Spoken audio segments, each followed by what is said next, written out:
Hello दोस्तों, मैं Munna Kumar from GSC classes BSB YouTube channel. GSC classes BSB, you are most welcome in YouTube channel GSC classes BSB, and today I am going to teach you the next 12 topic obceptors, capacitors and electrostatic generators. The third topics are following. First is विद्युत क्षेत्र का ऊर्जा घनत्व, energy density of electric field, and second topic is आवेशित संधारित्र की प्लेटों के बीच आकर्षण बल, force of attraction between two plates of A charge capacitors, and last topic is संधारित्र का संयोजन, श्रेणीबद्ध संयोजन और समांतर बस संयोजन, combination of capacitors, series combination and parallel combination. In this topic, we will mention that if we put, अगर हम लोग दो संधारित्र को अगर उनके बीच एकांक आयतन उत्पन्न किया जाए तो उस समय उनका कितना एनर्जी होता है, वही उनका ऊर्जा घनत्व होता है. और इस टॉपिक हम लोग स्टडी करेंगे कि जब दो संधारित्र होते हैं, हम लोग स्टडी कर चुके हैं कि कैपेसिटर्स में हमेशा दो तरह के जो चार्ज होते हैं एक दूसरे के ऑपोजिट होते हैं, प्लस होते हैं और माइनस होते हैं. तो इस तरह से हम लोग यहाँ मेंशन करेंगे कि जब प्लस माइनस होता है तो उनके बीच हमेशा आकर्षण बल काम करेगा. तो आकर्षण बल का मान कितना होगा इसमें हम लोग मेंशन करेंगे. और इसमें हम लोग अध्ययन करेंगे कि हमारा दो पैरेलल जो संधारित्र होते हैं, समांतर संधारित्र होते हैं, अगर हम उसको दो तरीका से जोड़े, एक श्रेणी क्रम 1/1 और एक समांतर क्रम पैरेलल फॉर्म में अगर उसको जोड़ते हैं तो इस तरह से पूरा ग्रुप का जो हमारा व्यंजन कितना होगा हम लोग इसको मेंशन करेंगे. तब तक आप लोग GSC क्लासेस BSB का जो सब्सक्राइब का बटन है उसको थोड़ा सा प्रेस कर दें. चलिए हम लोग नेक्स्ट टॉपिक में इसको अध्ययन करते हैं, पढ़ते हैं.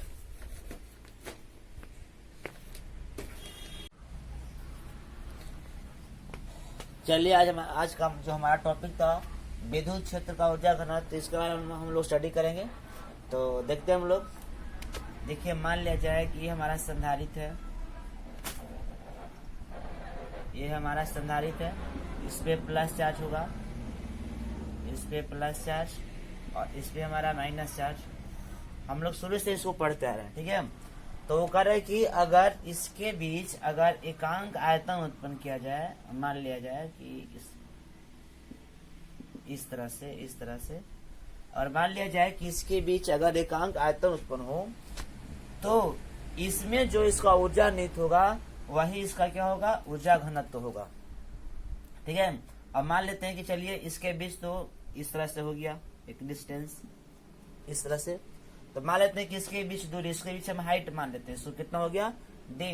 तो हम लोग देखते हैं कि आयतन का जो व्यंजक होता है ये होता है L गुने B गुने H, L गुने B गुने H, लंबाई गुने चौड़ाई गुने ऊंचाई.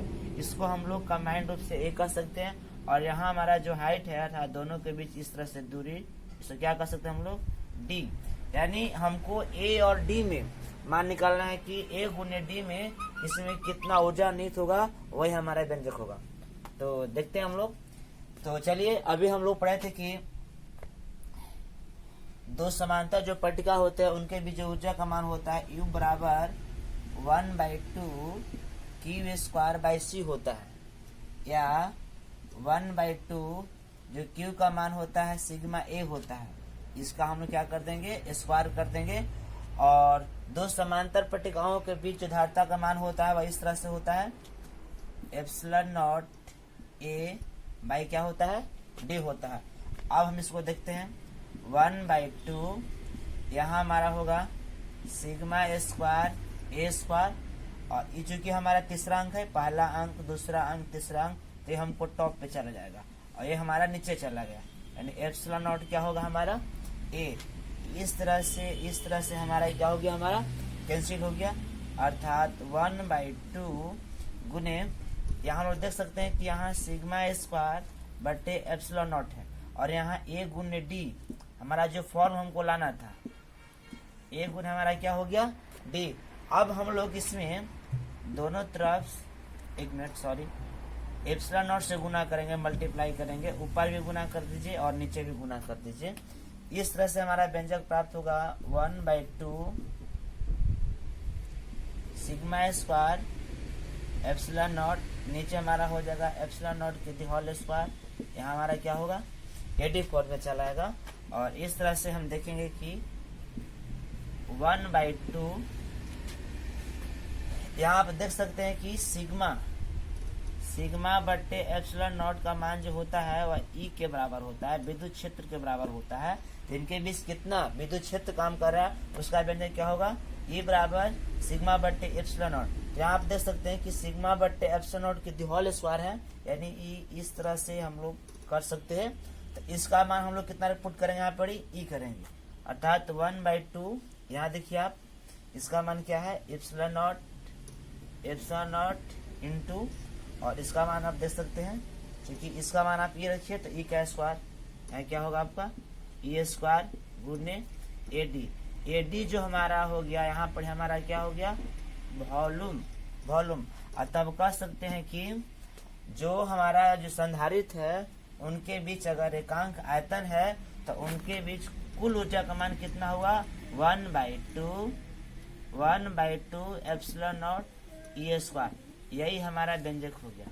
अर्थात दो संधारित्र के बीच अगर एकांक आयतन हो तो उनका जो ऊर्जा घनत्व होता है उसका व्यंजक क्या होता है 1/2 epsilon not E square. Okay, आप इसको उतार सकते हैं, नोट कर सकते हैं।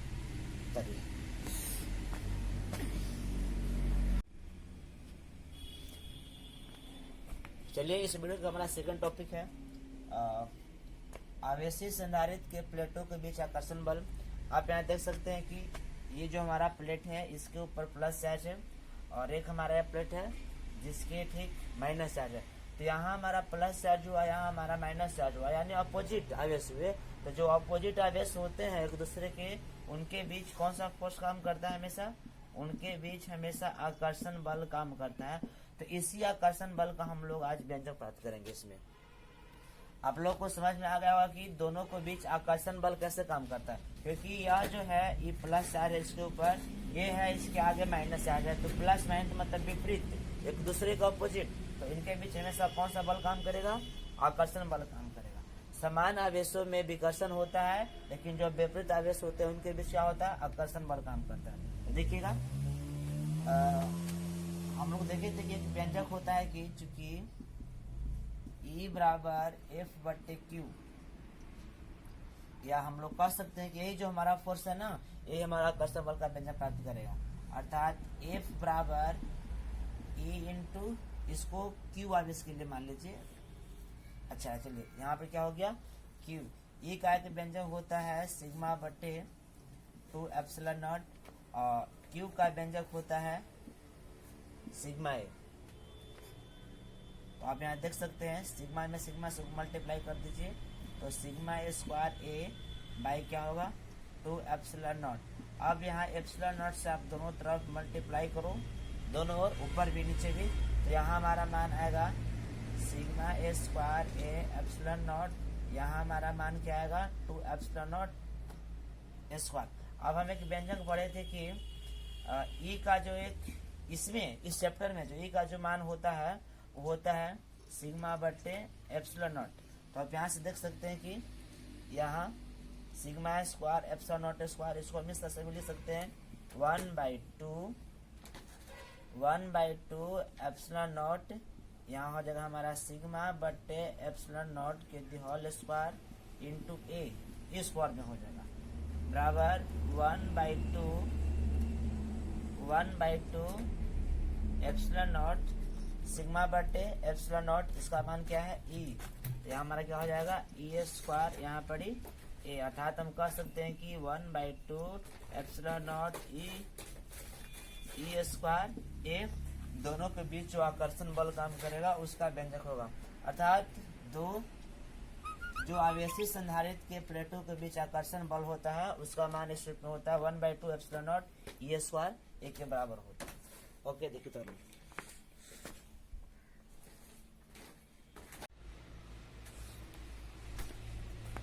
चलिए आज के वीडियोज का हमारा तीसरा टॉपिक है सांद्रित्रों के संयोजन और श्रेणीबद्ध रूप में और समांतरबद्ध रूप में। हम लोग देखेंगे कि अगर हम दो समांतर पट्टिका संधारित्र लेते हैं इस फॉर्म में, मान लिया जाए कि ये भी है, इस पे प्लस चार्ज है और इसके अपोजिट माइनस चार्ज है। एक और मान लेते हैं हम लोग, यहाँ ए भी तो हो चुका है, हम लोग इसको सी डी कर सकते हैं, यहाँ सी और यहाँ हम लोग डी कर सकते हैं। इसमें भी प्लस चार्ज कर लीजिए और इस पे माइनस चार्ज कर लीजिए। अब मान लिया जाए कि इसको हमको संयोजित करना है, इसको हमको जोड़ना है, तो हम इसको दो तरीका से जोड़ सकते हैं। एक है कि इसको डायरेक्ट जोड़ दो इसी फॉर्म में, और एक है कि इसको हम लोग ऊपर नीचे भी ऐड कर सकते हैं। मान लिया एक तो हमारा फॉर्म ही हो गया, जिसको हम क्या बोलेंगे, श्रेणीबद्ध बोलेंगे। क्या बोलेंगे हम लोग, श्रेणीबद्ध बोलेंगे। और एक हमारा इस फॉर्म में भी हो सकता है, आप देख सकते हैं यहाँ पर ही, यहाँ ए, यहाँ बी, यहाँ सी, यहाँ डी, यहाँ से इस तरह से और इस तरह से भी हो सकता है। इस तरह से हम इसको भी ऐड कर सकते हैं। तो जब दो संधारित्र या फिर जब दो पट्टिकाएं जो उनका जो समूह होता है, जब दो संधारित्र एक दूसरे से श्रेणी क्रम में होते हैं, एक मतलब जो लास्ट वाला सेकंड वाला के शुरू से कंबाइन होता है, जुड़ा होता है, तब उसको हम बोलते हैं श्रेणीबद्ध में। और जब एक दूसरे के ठीक ऊपर नीचे होते हैं, समांतर फॉर्म में होते हैं, तब उसे हम क्या बोलते हैं, समांतरबद्ध में बोलते हैं, उसे समांतरबद्ध में बोलते हैं।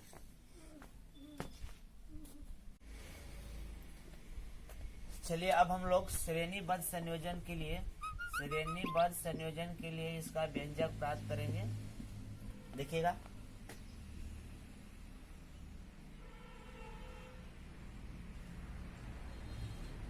इसको ए मान सकते हैं, इसको बी मान सकते हैं, इस पे प्लस मान लीजिए और इस पे माइनस मान लीजिए, बगल में एक और मान लीजिए, यहाँ पर ही आप सी मान सकते हैं और इसका वैल्यू आप डी मान सकते हैं। इस पे भी प्लस चार्ज होगा और इस पे माइनस चार्ज होगा। इसको हम किसी तार से ऐड कर दिए, इसको ऐड करते हैं। अब यहाँ से आप देख सकते हैं कि इसको हम लोग सेल से बैटरी से जोड़ने जा रहे हैं और इस तरह से यहाँ पे हमारा प्लस चार्ज, यहाँ पे हमारा क्या हो गया, विभव। मान लेते हैं कि जो ए बी है संधारित्र, इसकी धारिता का मान C1, इसकी धारिता का मान C2 और इनके बीच जो विभव है इनका मान V1 मान लीजिए और इनके बीच जो विभव है उनको हम लोग क्या मान लेते हैं, V2 मान लेते हैं। अब देखिए, चूंकि इनके ये जो आपस फॉर्म में है, ये श्रेणीबद्ध फॉर्म में है, तो इन पे जो आवेश का मान होगा हमेशा समान होगा। अर्थात इस पे प्लस क्यू तो प्लस क्यू, माइनस क्यू तो माइनस क्यू, प्लस क्यू तो प्लस क्यू, माइनस क्यू तो माइनस क्यू। तो जब हम इसका व्यंजक प्राप्त करेंगे तो हम लोग को देखना होता है कि इसमें आवेश या जो इसका विभव है, किसका मान चेंजेबल कौन है, जिसका मान इसमें चेंजेबल होता है उसी का हम लोग मान निकालते हैं। तो हम यहाँ देख सकते हैं कि इसका जो विभव है V1, इसका जो विभव क्या है V2, तो हम लोग V1 और V2 के मान को लेकर चलेंगे और इसका व्यंजक प्राप्त करेंगे। तो साथ देख सकते हैं यहाँ पर कि माना ए बी और सी डी दो समांतर पट्टिका संधारित्र हैं,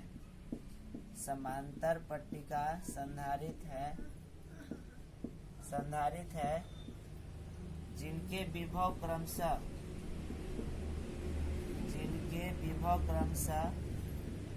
V1 तथा V2 है।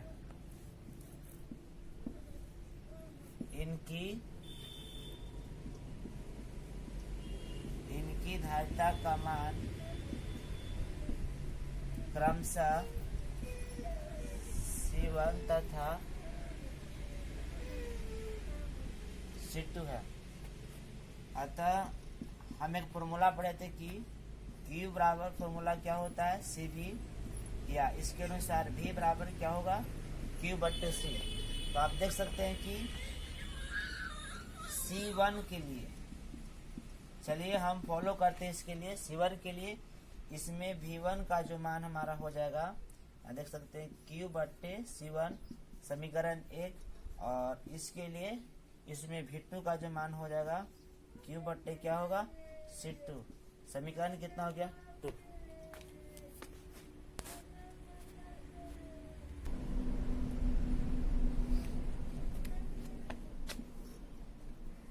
चलिए आप यहाँ देखिए समीकरण 1+2 से आप देख सकते हैं कि V1 + V2 बराबर Q सब में है तो Q को कॉमन ले लीजिए, यहाँ बचेगा 1/C1, यहाँ बचेगा 1/C2। V1 + V2 और इसका तुल्य विभव देखा जाए तो इसका मान क्या होगा V, अर्थात V बराबर Q 1/C1 + 1/ क्या होगा C2। आप यहाँ भी देख सकते हैं कि जो V का जो मान है, यहाँ देख सकते हैं V का मान क्या है Q/C, यहाँ मान क्या हो गया Q/C, और चूंकि श्रेणी क्रम है तो इसको हम S कर देंगे, फिर Q यहाँ 1/C1 + 1/ क्या होगा C2, Q से Q कट गया, अतः 1/CS बराबर 1/C1 + 1/C2, यही हमारा व्यंजक हो गया। अर्थात श्रेणी क्रम संयोजन में जो हमारा कुल संधारिता जो होता है उसके व्युत्क्रम के योग के बराबर होता है। इसी तरह से आप इसको नोट कर सकते हैं।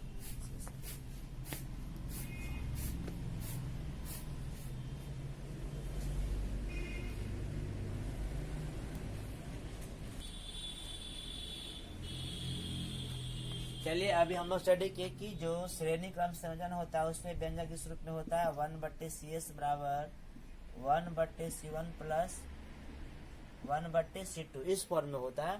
तो अब हम लोग व्यंजक प्राप्त करेंगे कि अगर संधारित्रों को समांतर क्रम में जोड़ा जाए तो उस स्थिति में इसका व्यंजक क्या प्राप्त होगा, देखिएगा। चलिए मान लीजिए यहाँ संधारित है, यहाँ भी संधारित है, इसको आप ए भी मान लीजिए, यहाँ ए यहाँ बी, इसको सी इसको डी, इस पे प्लस चार्ज कर दीजिए, इस पे माइनस चार्ज, इस पे भी प्लस चार्ज कर दीजिए, इस पे क्या होगा माइनस चार्ज कर दीजिए। चलिए इसको हम लोग एक दूसरे के ऊपर ऐड कर दिए, और इस तरह से इसको हम एक सेल से ऐड कर दिए, यहाँ पर प्लस, यहाँ पर क्या हो गया। अब देखिए हमारा जो संधारित है ए बी और सी डी, इसके लिए विभव हमेशा सेम होगा, इसका विभव क्या होगा, इसके बीच विभव का मान हमेशा क्या होगा भी होगा, विभव का मान क्या होगा भी होगा।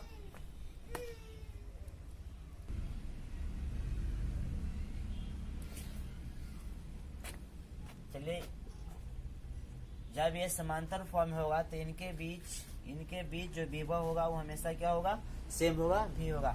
देखिए अब इस पर आवेश का मान हम लोग डिपेंड कर लेंगे, क्योंकि इस पे मान हो जाएगा Q1 + Q1, इस पे क्या होगा -Q2, तो इस पे भी मान चेंज हो जाएगा हम लोग को +Q2, इस पे क्या होगा -Q2। जब समांतर फॉर्म में होता है तो उसमें आवेश का मान जो होता है चेंज हो जाता है, लेकिन उसका विभव का मान क्या होता है सेम होता है, स्टेबल हो जाता है। इसी तरह से जब ये श्रेणी क्रम में होता है तो विभव का मान चेंज होता है और आवेश का मान क्या होगा स्टेबल होगा। तो चलिए अब हम यहाँ देख रहे हैं कि हमारा जो Q का जो मान है ना चेंजेबल है, तो अब हम फॉर्मूला से Q का मान निकालेंगे और इसका व्यंजक प्राप्त करेंगे। इसको हम पहले लिख लेते हैं, इसको माना AB तथा CD, AB तथा CD दो समांतर पट्टिका संधारित्र है जिन पर आवेश का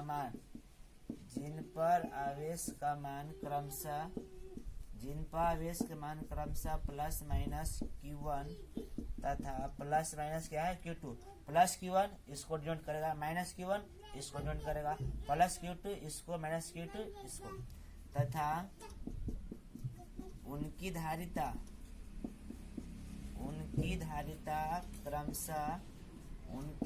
क्रमशः C1 तथा कितना है C2। चलिए इसकी धारिता कितना मान लीजिए C1, इसका धारिता कितना होगा C2।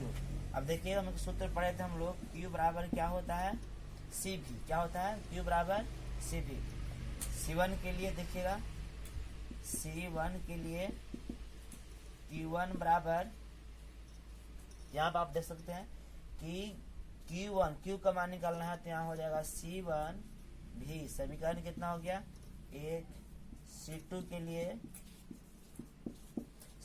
लिए हो गया Q2 बराबर, चलिए इसको हम यहाँ ऊपर लिख देते हैं,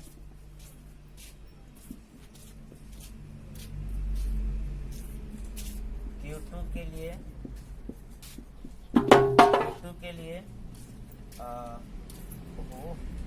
C1 के लिए, सॉरी यहाँ C2 कर सकते हैं, C2 के लिए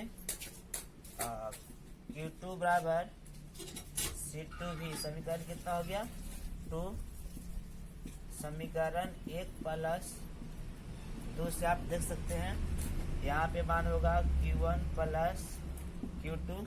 इसमें जो हमारा भी है ना, दोनों कांस्टेंट है, भी कांस्टेंट निकाल लीजिए। यहाँ हमारा बचेगा C1, यहाँ हमारा कुछ बचेगा C2, और Q अगर पूरा इसको मिला दिया जाए तो पूरा इसका मान कितना हो जाएगा, कैपिटल Q भी इंटू C1 प्लस क्या होगा C2, या फिर Q बराबर फॉर्मूला कुछ होता है CV। तो यहाँ हमारा जो C का जो माना, चूंकि समांतर फॉर्म है तो पैरेलल फॉर्म P कर देंगे, और यहाँ हमारा क्या हो गया P C1 प्लस हमारा क्या हो गया C2। अब हम लोग इसको भी से भी कैंसिल कर देंगे, और जो हमारा CP का जो हमारा व्यंजक है वह क्या हो गया C1 प्लस C2। अर्थात जब दो संधारित्र एक दूसरे के समांतर क्रम में होते हैं तो उनकी कुल धारिता उनके धारिताओं का जो का बराबर होता है। इस तरह से हम लोग आज का टॉपिक